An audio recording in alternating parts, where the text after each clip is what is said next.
जय जय सुरनायक जनसुखदायक प्रणतपाल भगवन्ता गोद्विजहितकारी जय असुरारी सिन्धुसुता प्रियकन्ता पालन सुरधरणी अद्भुतकरणी मरमन जानई कोई जो सहज कृपाला दीन दयाला करवु अनुग्रह सोई करवु अनुग्रह सोई जय जय अविनाशी सब घटवासी व्यापक परमानंदा अभिगत गोतीतम चरित पुनीतम माया रहित मुकुंदा जेहि लागी बिरागी अति अनुरागी विगत मोह मुनि वृंदा निसिबासर द्यावहि गुणगण गावहि जयति सच्चिदानंदा जयति सच्चिदानंदा जेहि सृष्टि उपाई त्रिविध बनाई संग सहाय न दूजा सो करवु अखारी चिंत हमारी जानिय भगति न पूजा जो भव भय भंजन मुनि मन रंजन गंजन बिबति बरूधा मन भज क्रम बानी छाड़ी सयानी सरन सकल सुर जूथा सरन सकल सुर जूथा सारद श्रुति शेषा ऋषय अशेषा जा कहूँ को नहीं जाना जेहि दीन पियारे वेद पुकारे द्रवहु सुश्री भगवाना भव बारिधि मंदर सब विधि सुंदर गुण मंदिर सुख पुंजा मुनि सिद्ध सकल सुर परम भयातुर नमत नाथ पद कंजा नमत नाथ पद कंजा जय जय अविनाशी सब घटवासी व्यापक परमानंदा अभिगत गोतीतम चरित पुनीतम माया रहित मुकुंदा जेहि लागी बिरागी अति अनुरागी विगत मोह मुनि वृंदा निसिबासर द्यावहि गुणगण गावहि जयति सच्चिदानंदा जयति Sachchidananda.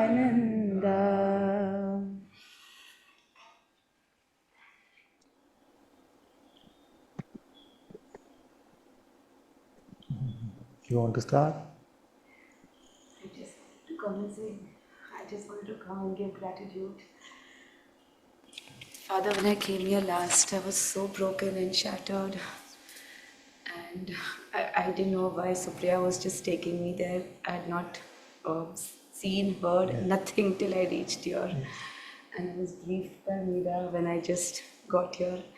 And I met you and everything in my life changed. So this time I just wanted to come to just give gratitude. Speak. So So happy to hear this, and all God's grace, all God's grace. Very good.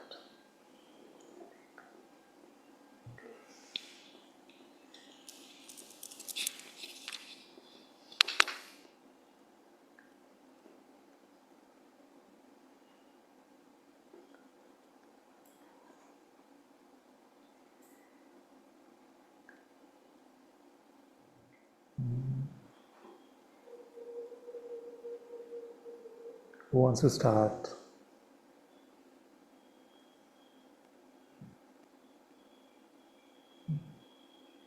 Yes.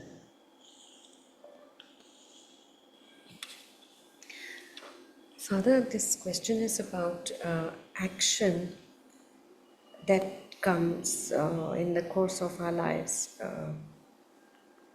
decisions, actions, and we have had a lot of conversations about whether this is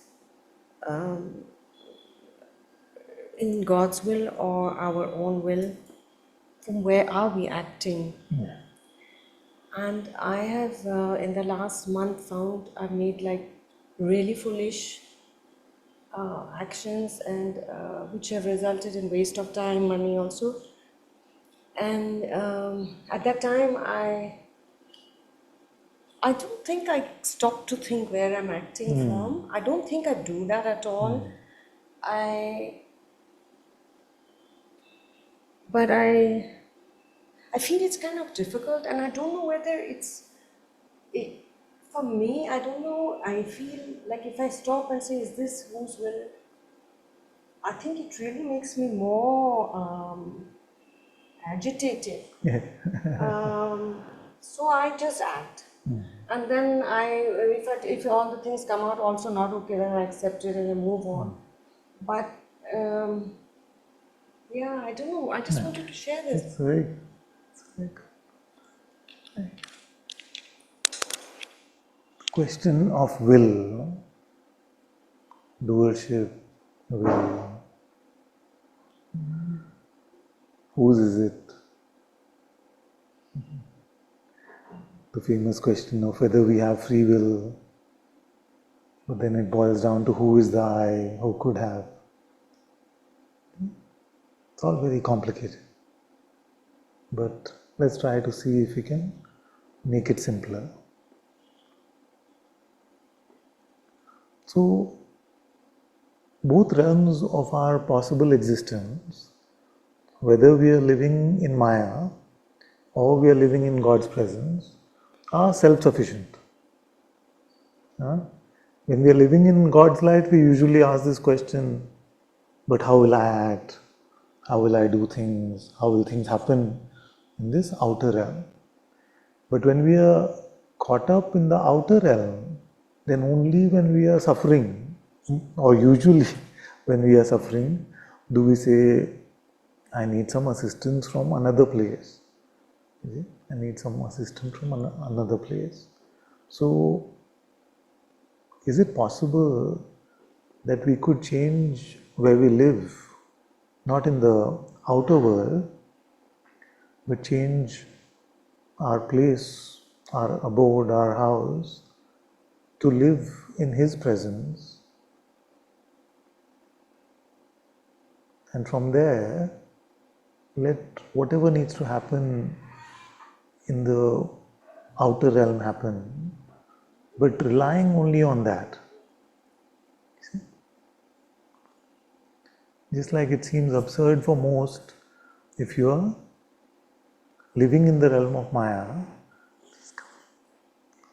let's make some space.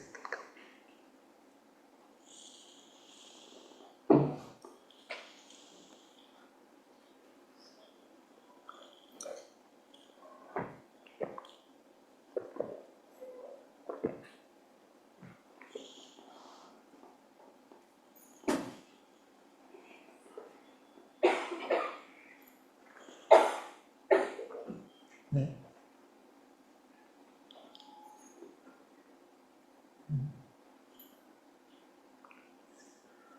So, most of us, as it is believed that it is possible only to live in Maya, and maybe with some little bit of fingertip worth of support or connection with God. You see, that's why we try to live. Try to live in Maya, especially when we are in trouble, we try to make a connection with God. You see? Now, satsang is to come to that holy connection, that connection with the truth, with the true light of the Atma within, and to remain there. See? So, can we live in the opposite way, where we live in God's light, but we have a tiniest, if we need to, have the tiniest connection with the realm of Maya? Is it possible or no? How many feel like it's too much? Yeah? Depends on grace. Too Huh? much grace. But Too much grace, but what is your willingness? What is your intention? Is it? Huh? If your intention is fully for that, then grace is going to follow. We can hope. But if your intention is on not only that, is only not that, then usually grace doesn't play a part. Like for most of our brothers and sisters in the world, they want to live as objects in the world, in Maya. They don't want to be Maya Rahit, free from Maya. You see? Now, where are you in that? Do you want to be in Maya, take yourself to be an object within Maya, and then look at God for assistance, which is all right, which is not fully out of it, because at least you're looking at God for assistance? Or are you looking at living in His house, which is the place, the dwelling place of the Atma within yourself, with whatever little outer connection if needed? What's your intention? And I'm talking about not right now when I'm asking this question in satsang, everybody will say that, you see. But in day-to-day life, in that which you call usual life, what do you want to do?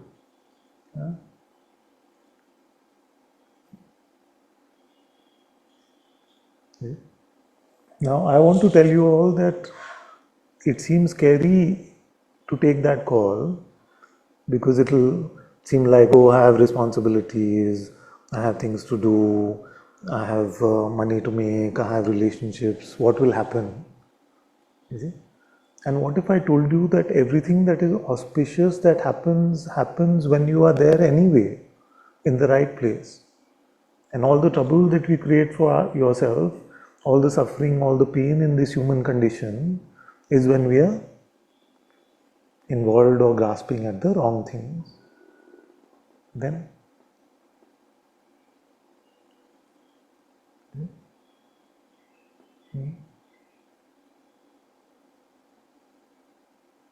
and I'm still not talking about those of you who are thinking that I don't know how to live there. Is it? I'm still asking about what is your intention? What is the project of your life? What do you really want?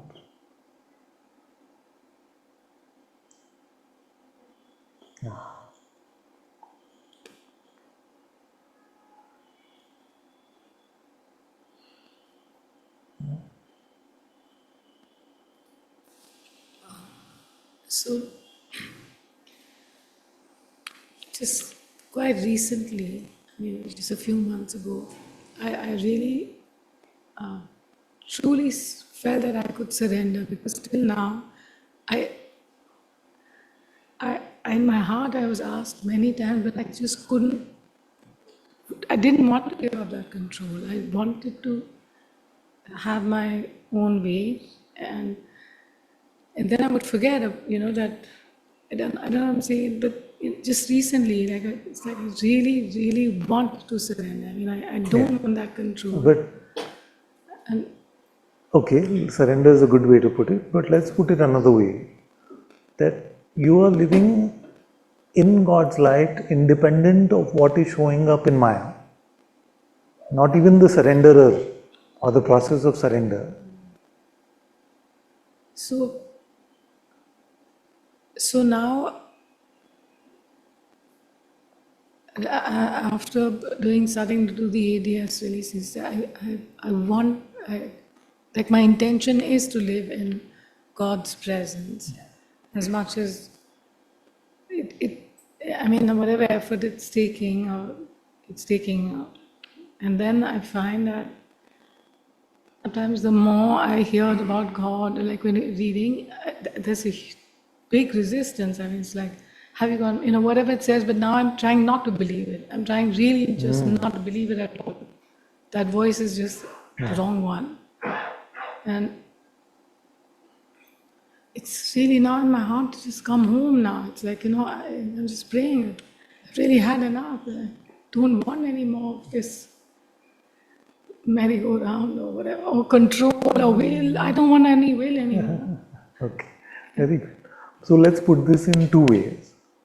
The first way is that have we found God in our heart? Have we come to Atma Darshan, Atma Gyan? That's the first question. And this is not a test because there is no passing or failing in this. No? So that is the first. And the second is that those who have, or they at least believe or think that they have, then they definitely don't have an excuse. They have to live with him. You see, it's like you looked for Ram all your life, or looked for Krishna all your life, and then you found him, but you are not being with him. You are not spending your life with him. You see? So, do we want our life to be completely committed to the discovery of the Atma, the Holy Spirit, the Sadguru presence within our heart? Or we have a plan B? And if we have a plan B, I want to know what that plan B is. What is plan B? It's all right if you hadn't come to satsang, you see, where you did not hear about plan A, that you could come to God's presence and light and live your whole life in that presence.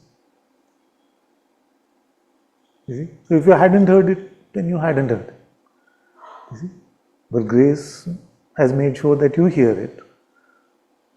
Now what's your move? Are you going to keep postponing or keep taking baby steps? You see?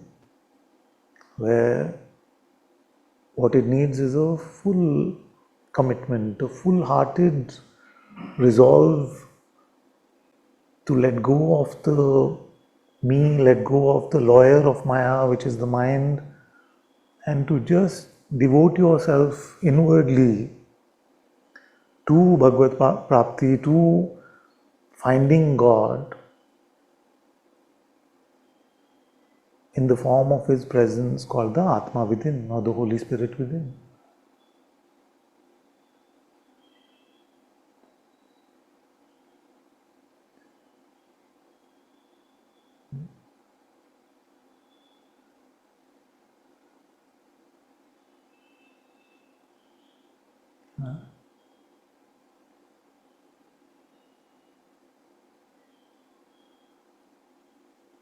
Please, mind.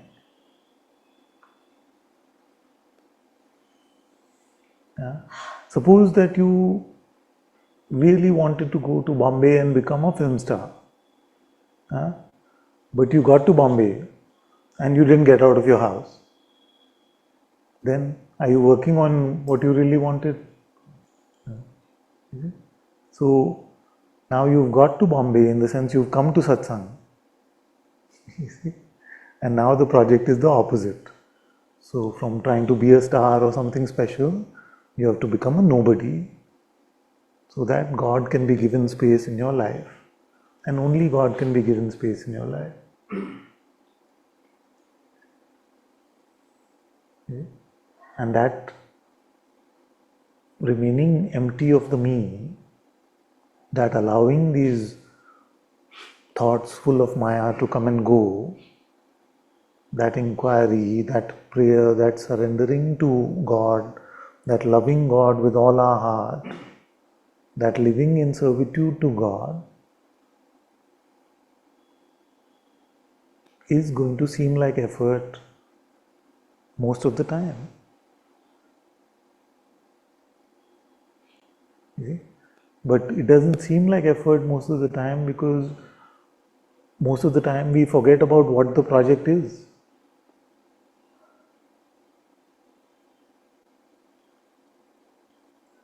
So then when we forget about what the project is, then we are just trying to make this living hell of living in Maya's oppression, we're just trying to make that seem palatable or manageable.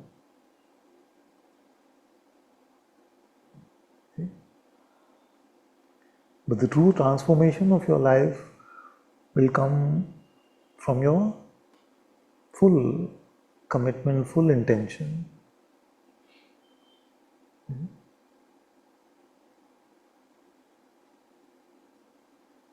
Does that mean that you have to become a sadhu, leave your work, leave your family? No. I'm not a sadhu. Maybe I'll look like one, but I have family, I have work. So all those things can go on, but your heart must belong to God. Who does your heart belong to right now? It mostly belongs to the me, to the ego. Who does your life belong to right now? It belongs to the me, to the ego. Even your spirituality you want for me.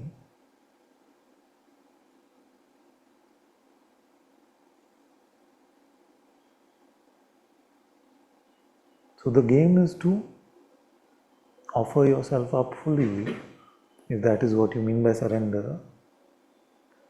But it is a full-time job. It's a full-time job. And this job you can do while your other jobs are going on.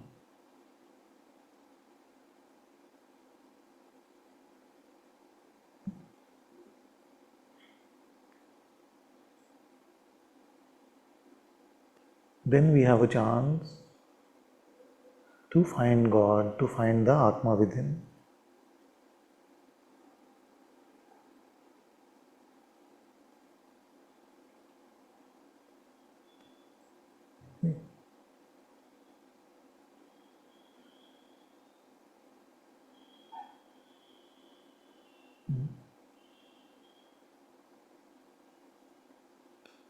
Then you may say that, yes, this is what I really want, but I don't know how.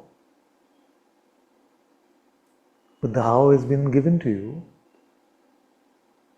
in the form of the prayer, in the form of the inquiry, in the form of all the tools that you have in Satsang.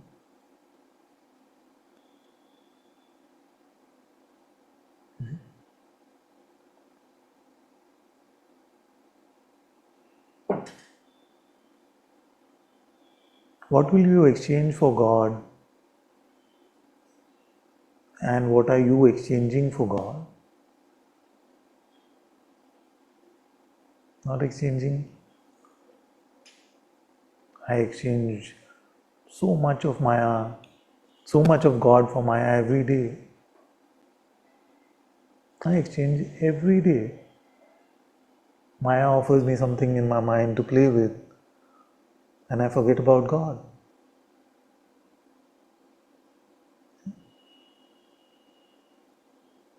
That's why we all in this together.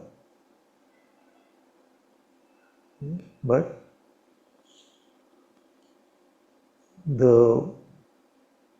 it seems like, and maybe it is pride which is speaking, but it seems like the main intention of this life is to try and spend every moment with God.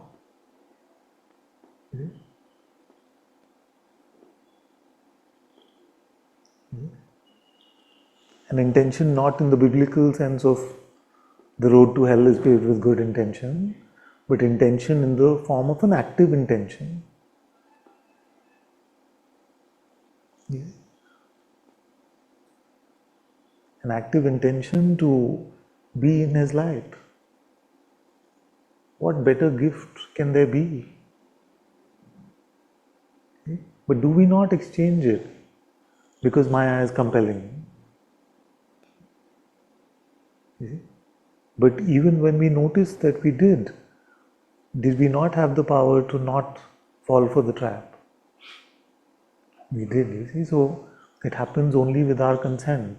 Because we can keep saying that I keep falling for it because Maya is compelling, and I keep falling for it because Maya is compelling, but every time I fall for it, it is with my consent. Because I want something for myself. I want to own something. I want to become proud about something. I want to be right about something. I want to know something. It no longer remains then about love for God, an inquiry for truth, the quest for God or the quest for self-knowledge, which is the same.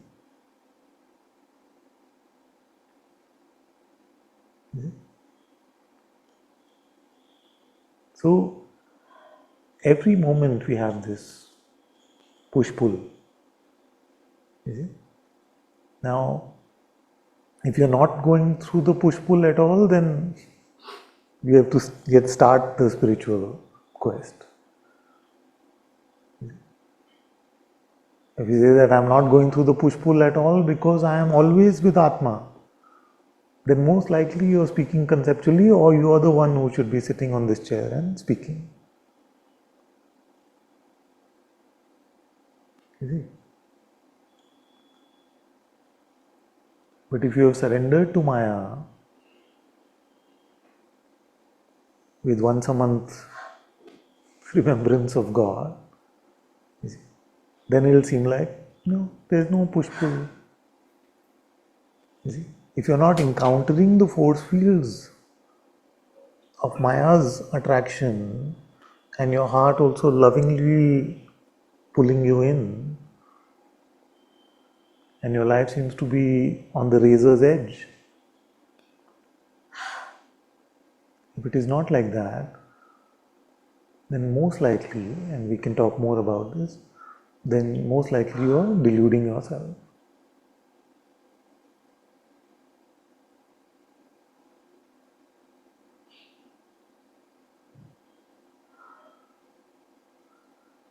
If the job to remain empty of me doesn't seem like a struggle from time to time,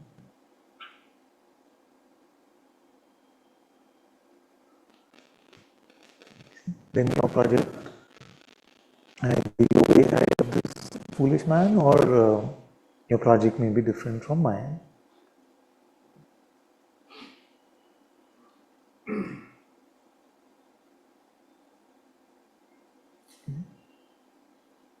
Now, for many of you, that will sound like bad news because you said to escape the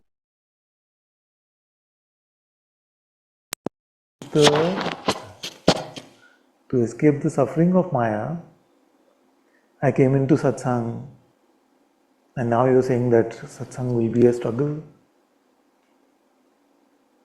Then I might as well suffer in the world. Is it? No, but it's really very different. Because the minute you enter the holy temple of your heart, your intention is to live there, your life is fully transformed anyway. See? You have left the old realm of egotistical stickiness. Your life is already transformed, but as you turn inwards, you see the possibility of a life in His love, in His light, with Him as a Father, with Him as the Beloved.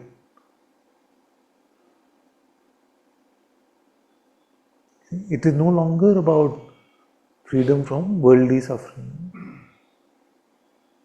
It is to transform our heart fully in love with His presence, in discipleship of the Atma.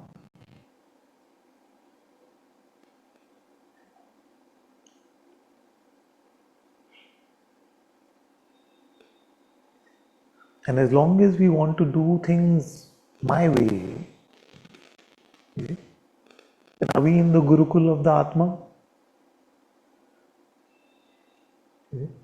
We can say that I am very spiritual, but if you don't follow how Atma is guiding you, if your life is your own project, then where is the discipleship? Suppose 20 years later, someone talks to you and you say to them, I was a disciple of this some Guruji. Suppose you went to some Guruji. So then you say, so let me color the boxes a little more. So suppose you leave Satsang, you get irritated with what I'm saying. So you left Satsang today. Then you came across some great Guruji, some great master, some great teacher. You started going to them and you went to them for 20 years. Now 20 years are over, you've been a disciple for 20 years. Somebody comes and asks you, so what did you learn from them? You say, I learned that the Atma is like this, that Saguna Brahman is like this, that Nirguna Brahman is like this, that pure awareness is my true nature, and consciousness is the being that is eternal and yet seems fleeting to awareness. All of these things you learn. Then they say, well, what did you follow from what you learned from their life or what they were telling you to do? No, I always like to do things my way. Then they could ask you this question of whether you are truly a disciple. Would that be a fair question to ask? You cannot be a disciple, isn't it? If we still hold on to our will, if hukum rajai chalna is a far off concept, and actually we don't want to meet it, then can we really become a disciple of the Atma or the Holy Spirit within?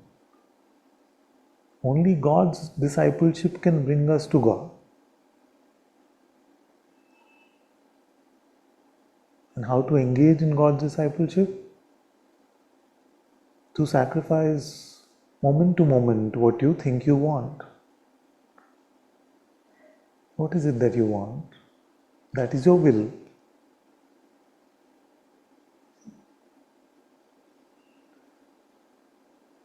What do you want?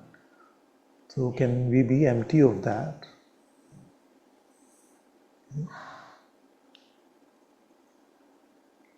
If we can't be empty of that, then can we replace all that we want with one word, God, whichever word you want?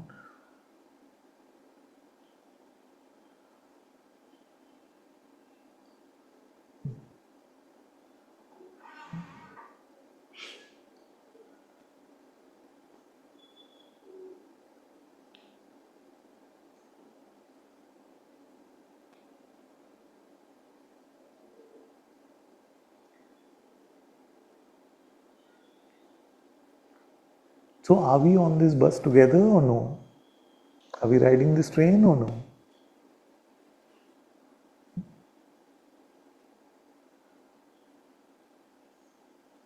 Because that's all that I'm interested in sharing.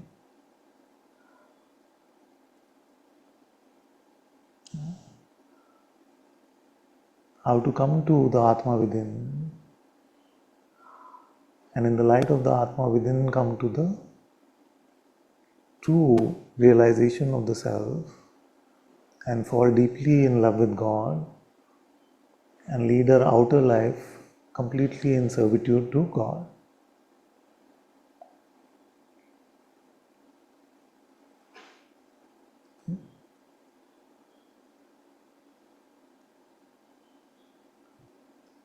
Do we really want this? And if we don't, it's all right. And it's not all right from my perspective, but No, it's all right, meaning that I won't force you. Looking everywhere, but I didn't look within myself. The trouble was within myself.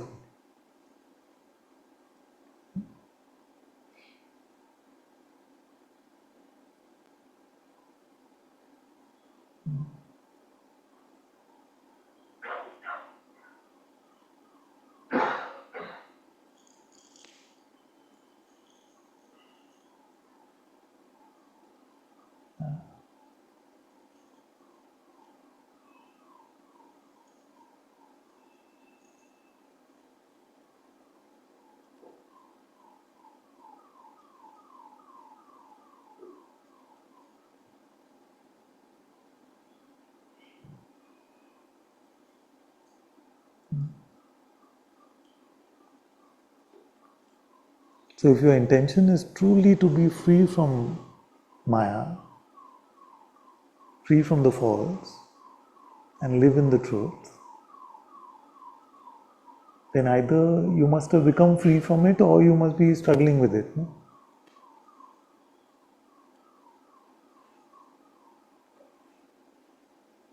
And if you're neither, then you probably dropped the intention in some conceptual pride.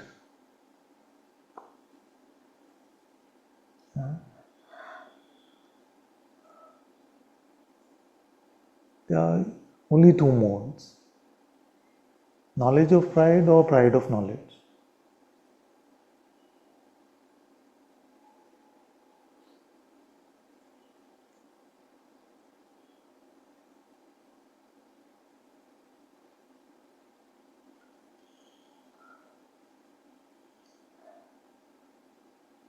Knowledge of pride makes you godly. Pride of knowledge makes you egotistical.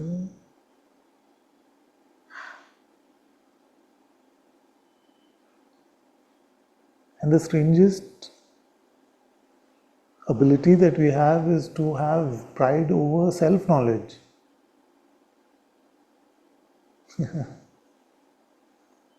How can we be proud about self-knowledge?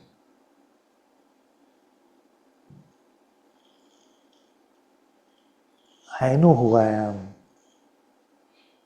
You don't know who you are. Huh?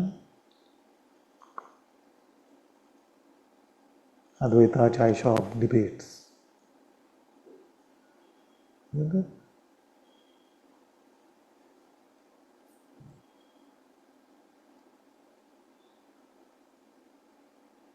Or I have had this experience, I have had this insight. Where does it come from? How you created it?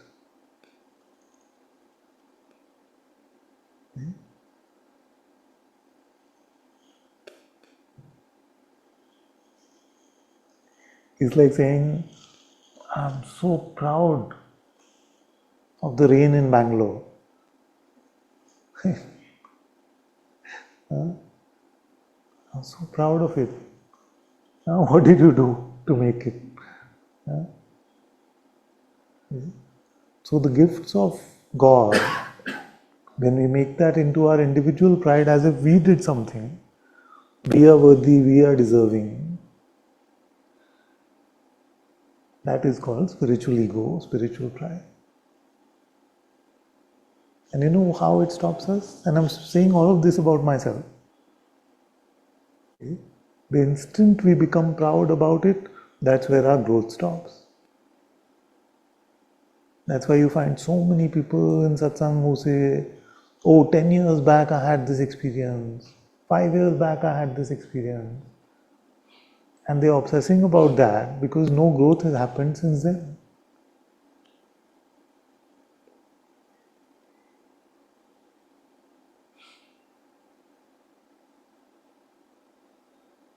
If fresh God is with you right now, if you are awareness right here and now, then what difference does it make what happened in what happened a decade ago.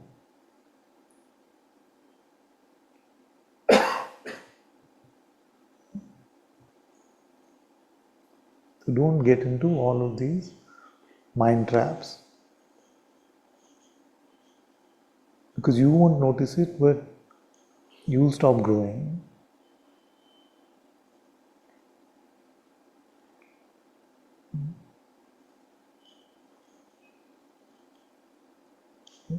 Something beautiful I read yesterday which said that there was a topic about how to tell whether something came from God or it was Maya which was fooling you. How to tell? So they said you must look at it as if you are a child living away from home, and if you get a letter from your parents, then what does it make you feel like? Does it make you feel like, oh, I'm so great, I got this letter? You see? Oh, see, I'm so good, my parents wrote to me. No. You feel the pangs to go so deeper inside you, to go back home. You remember your home so much. You see? So it is meant to encourage you on the path to go deeper. You see? And we must treat it like that.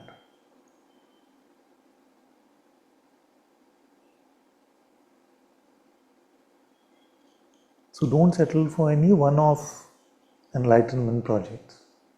That seems to be the theme of today's satsang. This is not the realm of Amachita Katha. Once God will appear to you and say Tathastu, and you're done.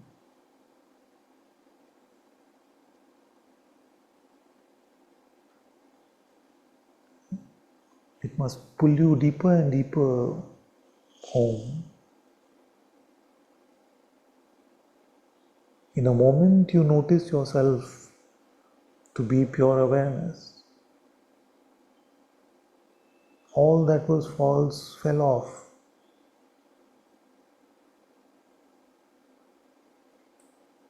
Now, what is the construction that you're doing?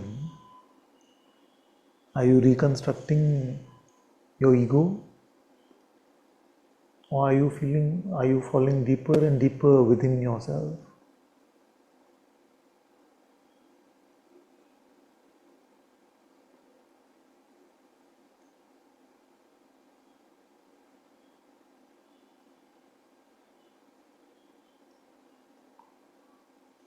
See?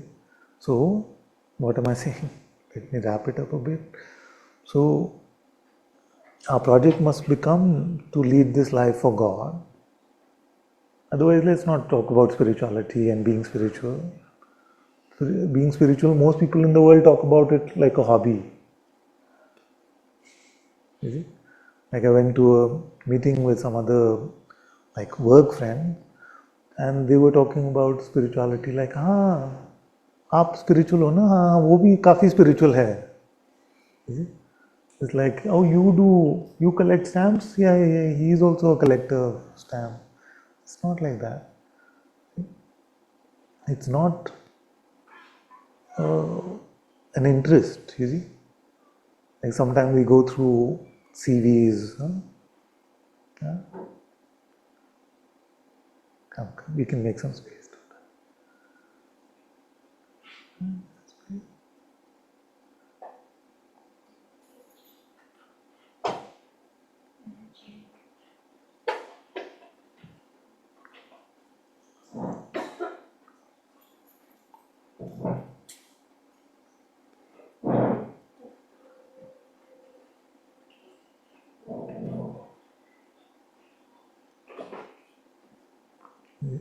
So we're going through these biodata sometimes at work. So in the end, you'll have hobbies and interests.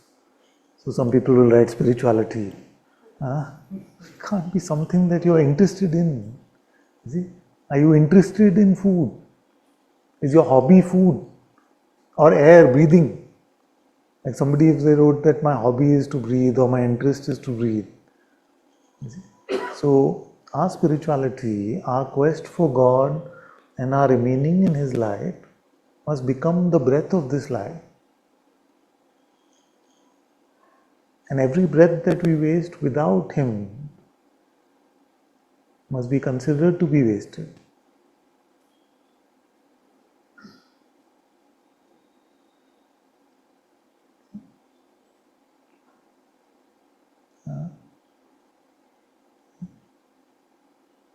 And it's not really, I know your pride may not like that, but it doesn't matter what you think. You see, because you'll hear all this and you'll say, but I think what's better for me. You see? But I think, you see, what I want. This one, no? This is the ego.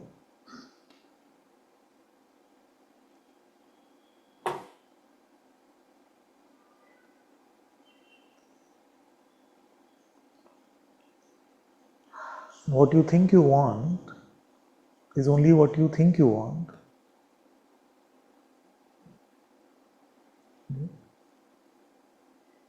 Are you going to spend your whole life on what you think you want?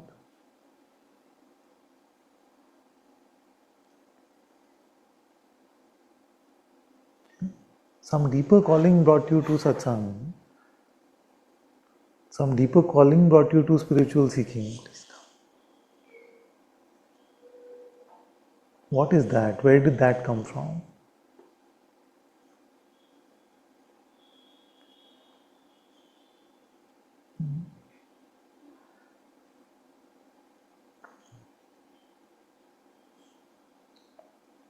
Find the source of that.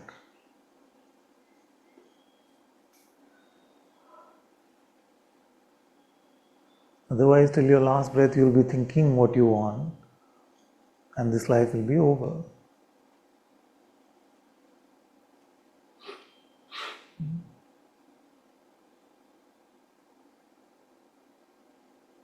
And if you are going to think what you want, then think only God. Remember only His name.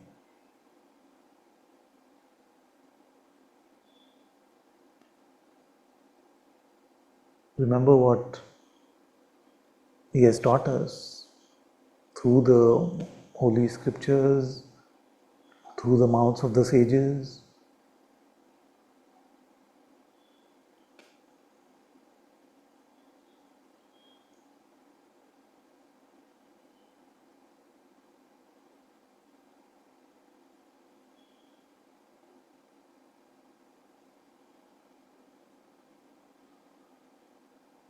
But don't be willing to give up on this life without attaining His love, without meeting His presence, without living in His light.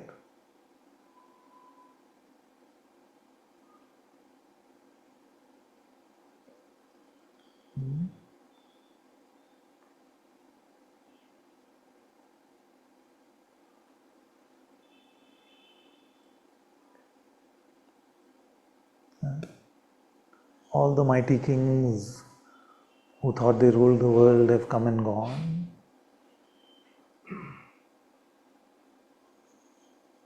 Don't build yourself up for those kind of projects. Find that which is truly valuable.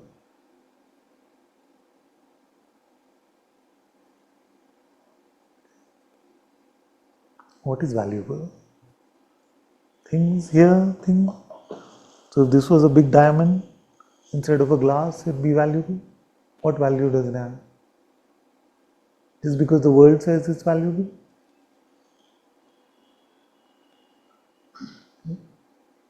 What is the value? Don't waste your life chasing paper and plastic and things made of glass.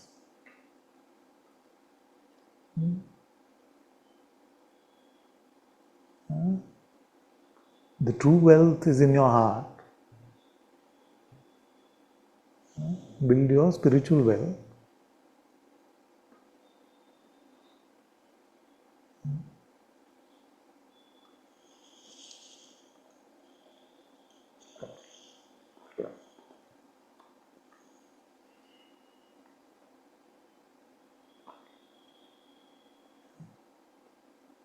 So many new ones today. So can I just say that every time you remember God, you're building your spiritual wealth.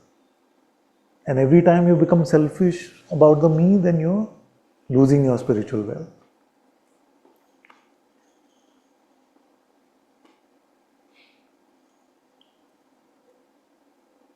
Every time you go look for the truth about who you are, मैं कौन हूँ, that helps you turn inwards. And every time you make a judgment about a brother or sister outside, you lose your treasure.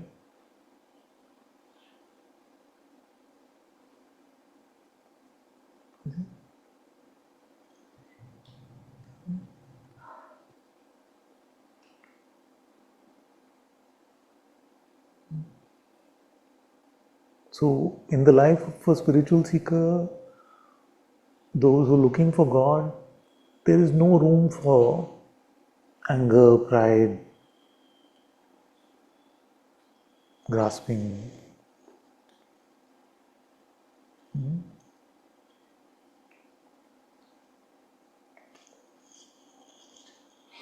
So, can all of us promise today that once we leave Satsang, we will try our very best never to get angry?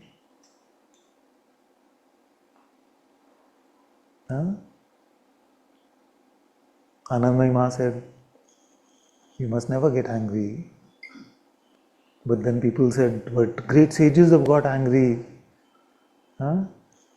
Rishi Durvasa, with his anger, turned somebody into ashes, and then when compassion came back to his heart, he turned him back to life. They told Ma like this. So Ma said, okay, when you have the power to do that, then you can get angry.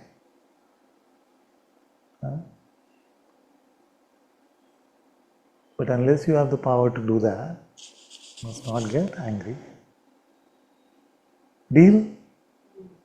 Pakka? The intention is to fully commit to it. And not for a week, month. Just there's a before and after. Before you heard this and after you heard this. So, you see, for ourselves, we have to commit fully. Deal or no? Yes? Difficult? It's like, पहले सत्संग में आया मैं कहाँ फंस गया? Is it like that?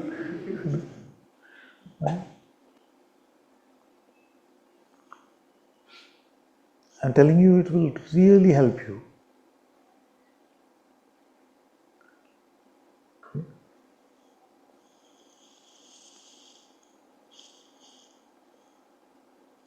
Okay, and I'm also working on it. I'm working on just, I still have this like irritation that comes. Okay? And as I've worked on it for the past few weeks, I see it is getting milder. Okay? So it's a project all of us are doing together, but the intention is to not fall for it. Okay? And there are no excuses. No spiritual excuses. No, Shiva energy came. This Kundalini made me do it. None of that. Couldn't help it. See? Then you start to notice that we give permission to these things. We determine, and if you're not noticing that, then you're not living your life from a place of stillness. You're living your life from a place of rushing. You see? That if you're rushing and you say anger just came, I became angry. See? Means that you're not observing your thoughts. You don't notice when you give consent to a thought making you right and saying, this is wrong, I have to fight.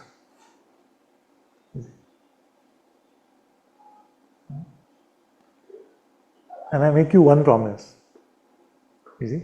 But I know, because I know a lot of you are wondering, what about the other one in my life? My partner, my children, my parents. All of you are thinking like that.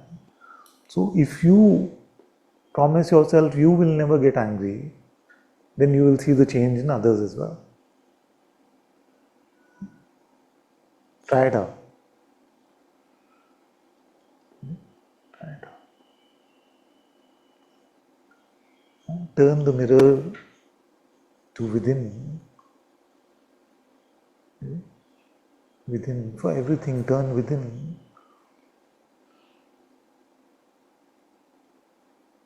You get rid of pride in your heart, the world will not be proud.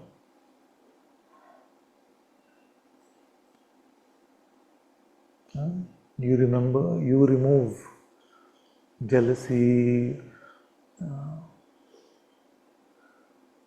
greed, one-upmanship. You remove all these things from your life. Then you set a true foundation for a meeting with God. These simple things. Otherwise, getting angry many times a day, but spending 20 minutes doing self-inquiry is not going to lead to anything.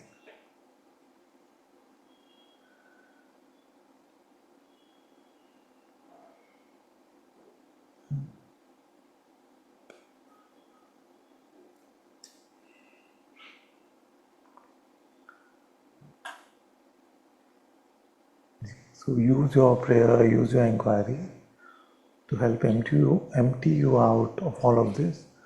Because if your heart is full of all of this, where are you going to build God's temple? Where will you build God's temple? I'm telling you that He lives there.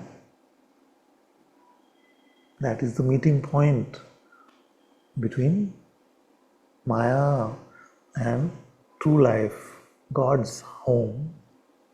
The meeting point is your spiritual heart within yourself. Okay? But if you cloud it up with anger, resentment, pride, all of these things,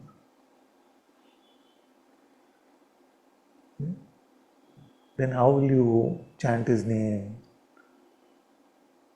When you're saying Ram, Ram, Ram, you will start thinking about what is making you upset. Okay? How will you inquire, who am I, who am I? If in your mind you're saying, how did he treat me so badly? Or she treat me so badly? Then no inquiry is happening.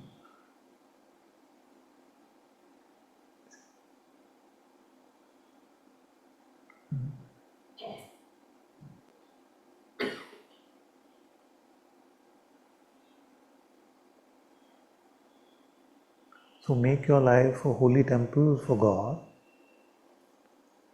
Make your heart a holy temple for God. And what you construct is every moment. What are you offering to God now? One moment of looking for truth, one moment of bowing down to Him, one moment of loving Him with your heart, offering Him your life, becomes a holy brick on this heart temple.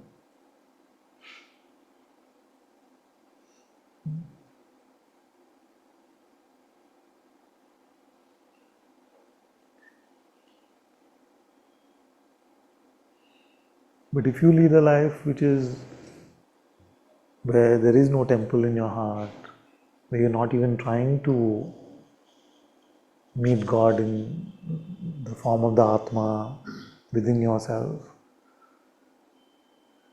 then where have you lived? In which moment of your life did you actually live?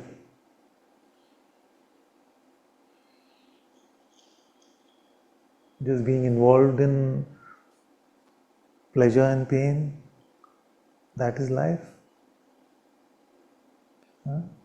Filling ourselves with sensual experience, that is life. What is the source of life within you? What keeps you alive?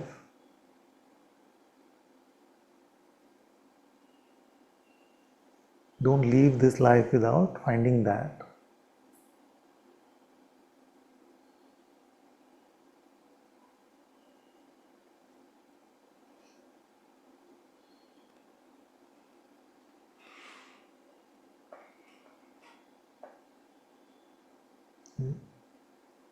Otherwise, you tell me, what is your project? What are you trying to do with your life?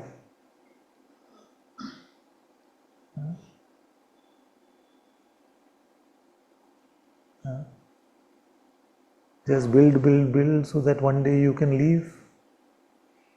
Build here, not here. This outer building which will all leave. Or you're trying to build something which is eternal, which is a true life.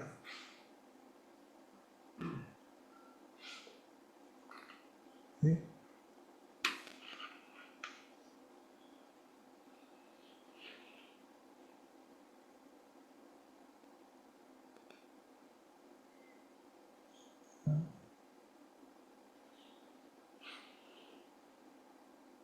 When will we embark on this project?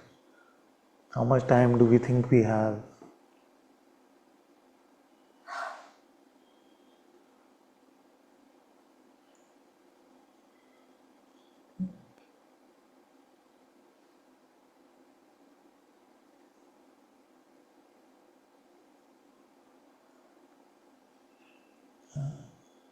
So let me make it simpler.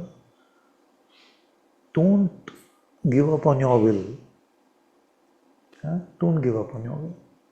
But every moment make your will to be with Him.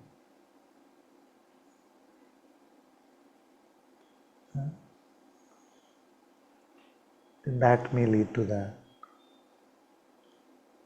Make the focus God.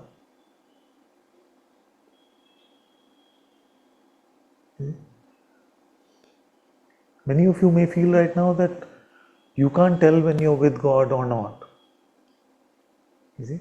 But if you make Him the focus, then He will show you. You will feel His presence in your heart. And when you feel disconnected from that, you will feel like a fish out of water. See? Right now the fish is trying to make a home on land. That's the problem. You see? Most of our brothers and sisters in the world, the attempt is their fish is trying to make a home on land. You see? Trying to make an eternal abode in Maya. You see? And then trying different ways. Oh, if there's a statue in my name, then I could become eternal in this place. If there is a building named after me, then I could be eternal here. If I leave my children with a lot of wealth, then I could be eternal here. We're trying to do all of this because we are looking for that eternity, but that eternity has to be found in the true place. A fish has to build their house inside the water.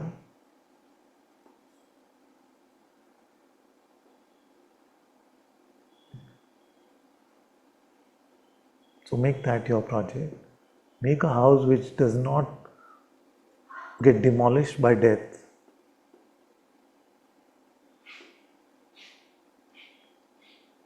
Make a house which is stable in love and not dependent every moment on what someone outside does or says.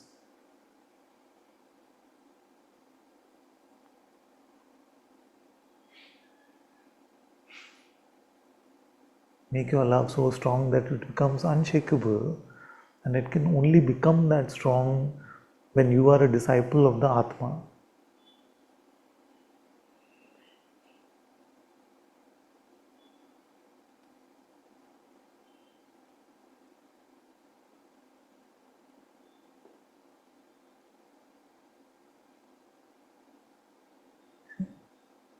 At least struggle with it. Don't give up. If you make it your heart's truest desire, it will happen. If it can happen for a foolish man like this one, it will definitely happen for all of you.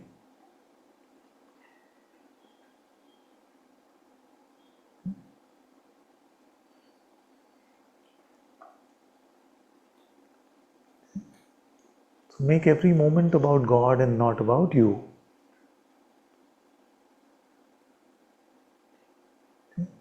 When you come to satsang, look for lifelines. You see? Look for lifelines, look for pathways to God. What can connect me in my heart to God? So many gifts come up by the grace of God in the holy presence of us sitting together like this. That as words come from this mouth, I am also listening intently. What are the lifelines here for me to follow?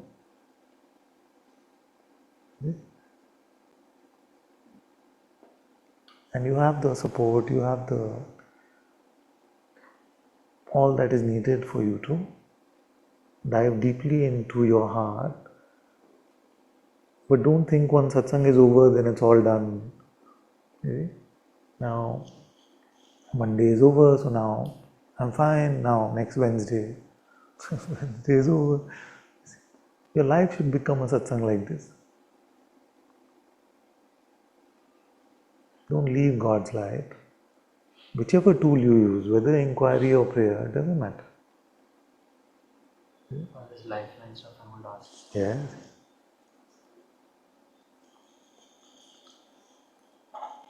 So are you saying the project is intention also changes moment to moment, but every moment my intention should be either finding or living. And even intentions like Well, if you're not living, then your intention has to be finding.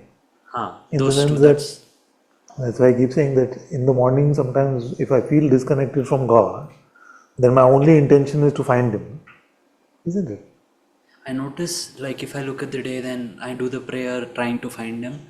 Then one round is over, one mala, then I check my phone, WhatsApp. These are intentions. This also I shouldn't have. Only, or somebody asks me something, I should intend to do it for them.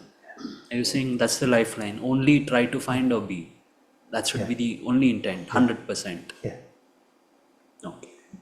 And whatever, that's why I said that how is it possible then to lead a householder life? Because as your intention remains that, as you're sitting turned within, you see, then also activity can happen. You see? Satsang is only satsang because the one who is sharing satsang is turned within. So as they are turned within, then how are these words being spoken? Who is speaking them? You see? In the same way, I have no intent to say these words, but I am hearing them come.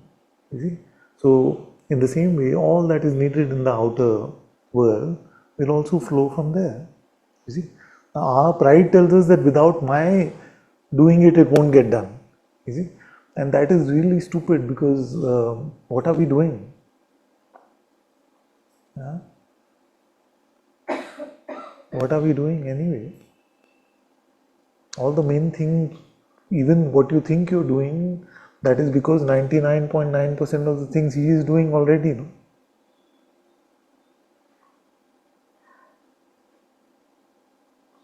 Yeah. If your breath stops flowing, or your heart stops beating, then what are you going to do?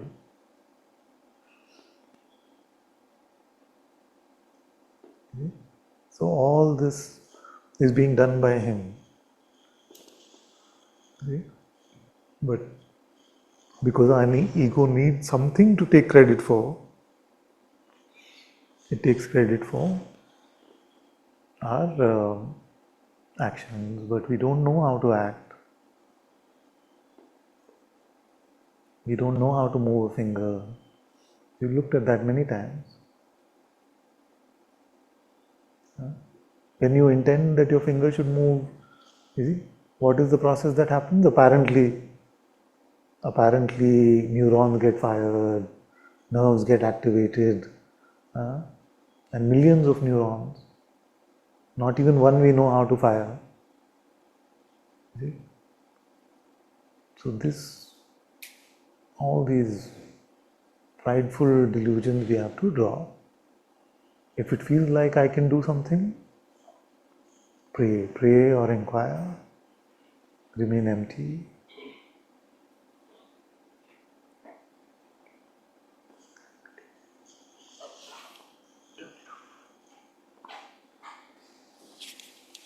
Father, I'm very new and raw at all this. Yeah. So last time I came with a question to you that I was overthinking things and expecting things to go my way, and you gave me a simple tool that whenever you're overthinking, let the thought come and thought go and don't serve it tea. The last 4 months, I've only I imagine myself, imagine the thought coming physically, and that's how I've gotten through it. Since today it came to you that we should not get angry. Like it's one of the things which really apply for me because I lose my patience quickly. Could you just give me a simple tool on how I can work on that?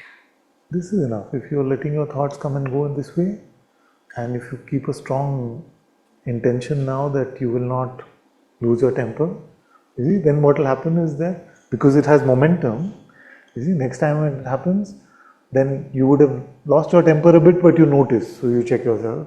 Then you'll start to notice like bodily reactions, what your mind is saying, all of this much more slow motion than you are. Because most people say like that, no, that oh, it happened so fast, I just lost my temper. But actually, it's not happening that fast. It's just that we are losing our ability to remain attentive and observant.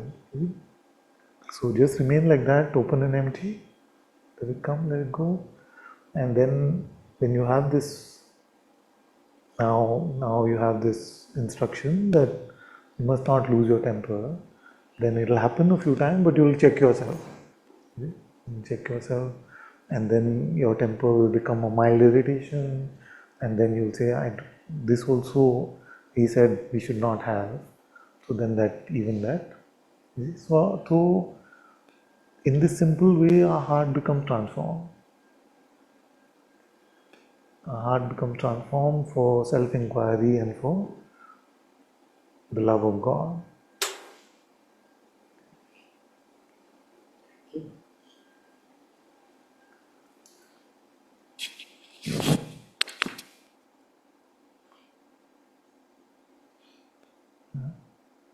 So you will not say, मुझे गुस्सा आ गया, गुस्सा आ गया, पर मैं उसके साथ नहीं गया. It will come. The offer will come. You see, for you to pick up that position. If it's seeming difficult, it's okay. We have to sometimes take on difficult challenges.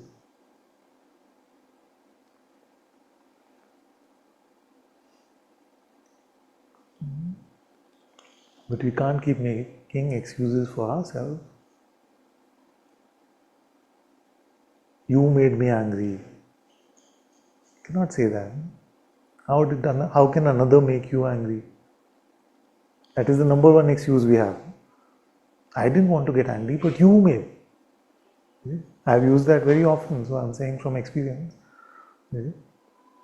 No, we are not to lose it. Let the world do whatever it wants. Let it dance in front of our eyes in whichever way. The way of my being is my responsibility.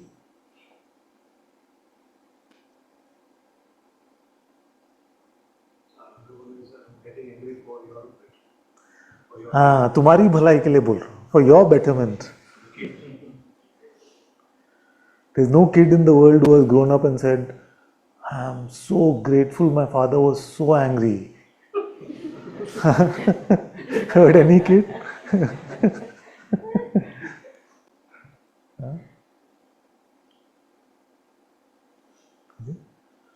Because when you make this resolve to make your life a holy temple of God, then God will give you the alternate tools as well. Actually, I'm not getting angry. I'm wrong angry. Exactly.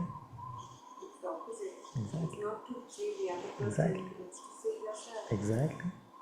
That's what Buddha said. You're not punished because of your anger, you're punished by it. You don't see these things. You heard that before? You're not punished because of your anger. It itself is punishing you. Very famous saying by him.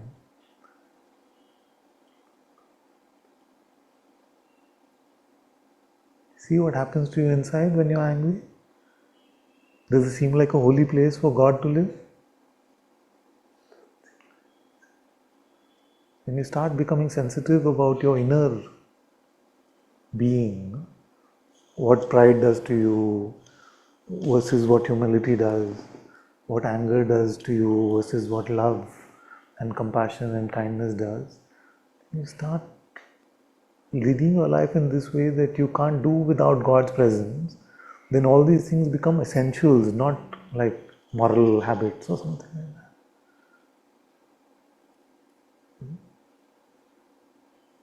Are you willing to, for you to be right and get angry and help someone change their ways with your anger, are you willing to be separated from God for 3 days? Not feel Him in your heart because the residue of that energy just blocks your light. What does a moment of pride do to you? We don't spot these things, but sometimes because of a moment of pride, we may lose our connection in our heart. And again, all of this is from my experience, day-to-day experience now.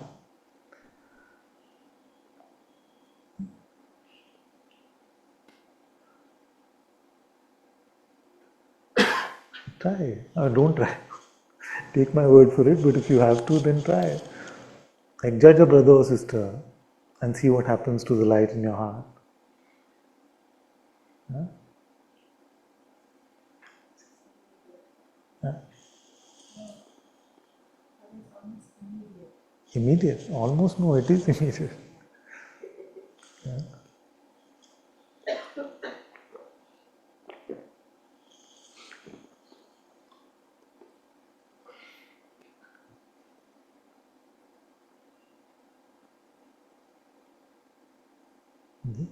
So with all of this, faith, humility, kindness, compassion, gratitude, all of this, obedience, servitude to God, all of this, true love will sprout in your heart, and true love is the flower in your heart on which He can come and rest.